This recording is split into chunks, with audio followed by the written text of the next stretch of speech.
La Nakba. Dans quelques jours, nous allons commémorer la Nakba. La Nakba, ça veut dire catastrophe en arabe, c'est le nom par lequel les Palestiniens désignent la catastrophe qui leur est survenue avec l'État d'Israël. À savoir, l'expulsion de centaines de milliers de Palestiniens. Il y avait environ 900 000 Palestiniens en Palestine. 750 000 vont être expulsés avec la création de l'État d'Israël. Depuis, les Palestiniens nomment de ce nom Nakba cette catastrophe. La Nakba s'est déroulée en plusieurs phases, en 4 phases, qui s'échelonnent entre le mois de décembre 1947 environ et les premiers mois de l'année 1949. Cette Nakba, contrairement à ce qu'affirment les historiens sionistes, a bel et bien été délibérée. C'était le but même de la création de l'État d'Israël. C'était l'objectif stratégique numéro 1 pour ce colonialisme de peuplement qu'est l'État d'Israël. Cette Nakba n'est pas intervenue dans le feu de combat, comme on le disait, comme on l'a dit pendant longtemps. Elle n'est pas une conséquence collatérale de la guerre entre l'État d'Israël et les pays arabes. C'est absolument faux, c'est la thèse qui est défendue par les historiens sionistes. Cela est faux, puisqu'elle a commencé, cette Nakba, bien avant l'intervention en Palestine des armées arabes. Et non seulement elle a commencé bien avant l'intervention en Palestine des armées arabes, mais ces armées arabes interviennent le 15 mai 1948 pour justement tenter de mettre fin à cette Nakba.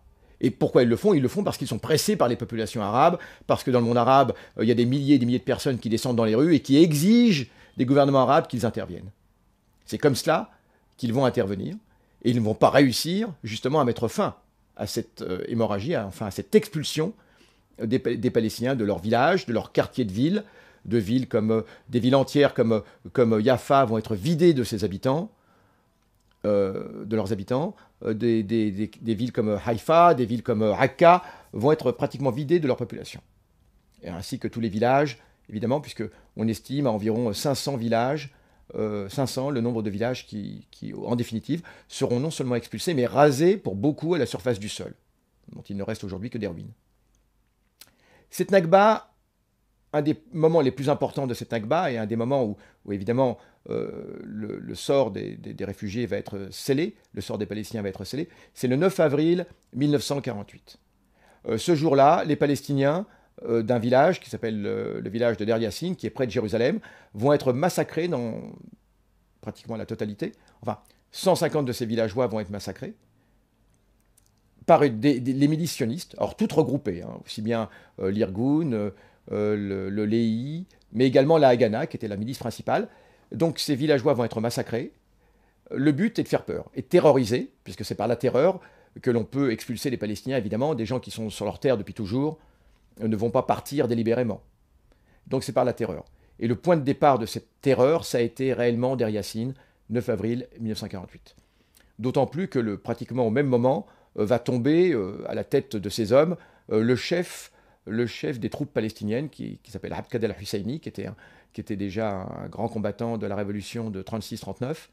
Et donc ces deux événements, ces deux faits, le massacre du village de Der Yassin et la mort de Abqad al-Husseini, eh bien, vont semer le trouble, l'effroi parmi les Palestiniens. Et c'est vrai que les villages ont commencé à partir. Mais il faut le dire, à chaque fois, ils sont pressés par les milices sionistes. Et souvent, les villages résistent longtemps avant de partir, avant de prendre le chemin de l'exil. Et voilà, il faut le dire. Donc ces réfugiés vont se retrouver sur les routes, toujours plus loin, jusqu'au moment où, évidemment, ils sortent des frontières de la Palestine.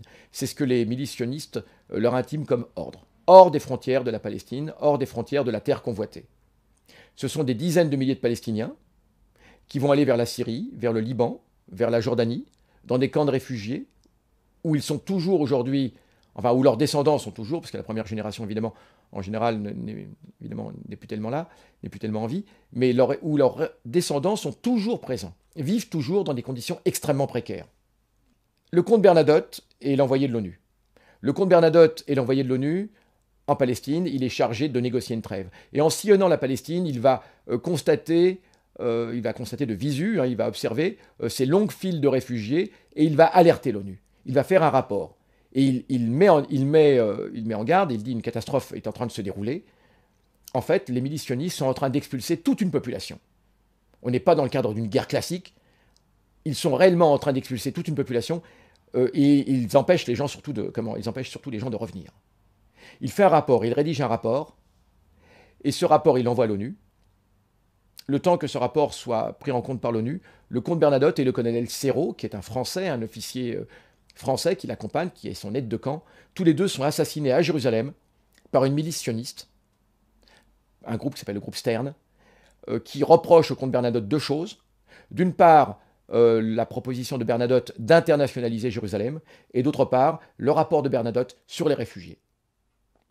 Et le comte Bernadotte, dans son rapport, faisait expressément mention au droit au retour.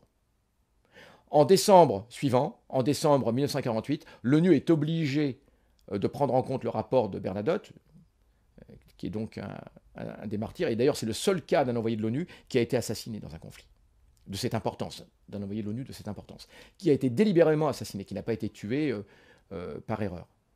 Et donc cette résolution qui sera adoptée par l'ONU en décembre 1948, c'est la résolution 194, elle fait injonction à l'État d'Israël de permettre le retour des réfugiés. Non seulement cela, mais cette résolution 194 est une des conditions de l'admission d'Israël à l'ONU. C'est-à-dire qu'Israël, en entrant à l'ONU, en janvier 1949, s'est engagé à respecter cette résolution sur le droit au retour des réfugiés, avec d'autres résolutions. Parce que comme tout État membre, Israël s'engage à respecter toutes les résolutions qui ont été prises ante, auparavant. C'est ainsi que l'État d'Israël ment depuis 1948 et en toute logique devrait être expulsé de l'ONU pour refuser, évidemment, de mettre en application ce droit au retour. Il y avait trois conditions annulatoires dans l'admission d'Israël à l'ONU. C'était l'internationalisation de Jérusalem, c'était la création simultanée d'un État palestinien, parce que rappelons que l'État d'Israël n'a pas de validité sans la création simultanée d'un État palestinien. Il n'a aucune validité juridique. Et la troisième condition, c'était le droit au retour des réfugiés, le retour des réfugiés. Pas uniquement le droit, le retour des réfugiés. Et voilà où on en est avec cette question du droit au retour, qui est un des fondements des revendications palestiniennes. Et les Palestiniens, jusqu'à aujourd'hui, demandent son application. Et il est évident que c'est là-dessus que va buter aujourd'hui toute possibilité de négociation. Les Israéliens le savent. Et d'ores et déjà, les Israéliens, évidemment, refusent de mettre en application ce droit au retour.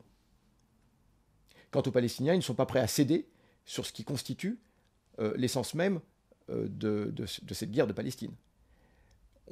Toute l'habileté des sionistes, ça a été de de déplacer la revendication palestinienne d'abord du droit au retour, de reconstitution de la société palestinienne agressée, en une revendication simplement d'un petit État palestinien, d'un mini-État, d'une sorte de Bantoustan sur le modèle des Bantoustans à l'époque de l'Afrique du Sud, de l'apartheid, une sorte de grande enclave, de grands camps de réfugiés palestiniens auxquels on donnerait un titre d'État. Et d'ailleurs, Netanyahou s'est exprimé précisément en ce sens. Il est prêt, effectivement, à accorder... voilà. Mais la revendication du droit au retour, elle est fondamentale pour les Palestiniens. Elle n'est pas négociable. Et normalement, ce droit au retour devrait être supporté par tous les États occidentaux, bien évidemment membres de l'ONU, et surtout par la France. Puisque les trois résolutions dont je parlais tout à l'heure, ces résolutions annulatoires, un comité avait été constitué qui devait superviser le respect par Israël de ces trois conditions. Et dans ce comité, il y a les États-Unis, la Turquie et la France, qui évidemment ont complètement failli à leur mission depuis 1948. Alors voilà un petit peu ce qu'on peut dire sur ce droit au retour. Les Palestiniens qui ont été expulsés se sont donc retrouvés dans des camps de réfugiés, où ils vivent dans des conditions vraiment précaires, au Liban, en Syrie, en Jordanie. Dans ces camps de réfugiés vivent plusieurs centaines de milliers de Palestiniens. Tous les Palestiniens qui sont considérés comme réfugiés ne vivent pas dans les camps, puisque le statut de réfugié est un statut qui a été mis en place donc par l'ONU. Et ces Palestiniens réfugiés peuvent aussi se retrouver en Amérique du Sud, partout. Mais dans les camps de réfugiés du Liban, de Syrie, de Jordanie, vivent aujourd'hui des centaines de milliers de réfugiés, dans des conditions extrêmement difficiles, puisque dans certains pays, ils ne peuvent pas exercer tous les métiers. Et bien évidemment, leurs conditions de réfugiés aussi les privent de possibilités de déplacement à travers le monde. Le statut de réfugié, surtout de réfugié palestinien, n'est pas un statut facile, puisque c'est quasiment un statut permanent. Israël a transformé une société en réfugiés.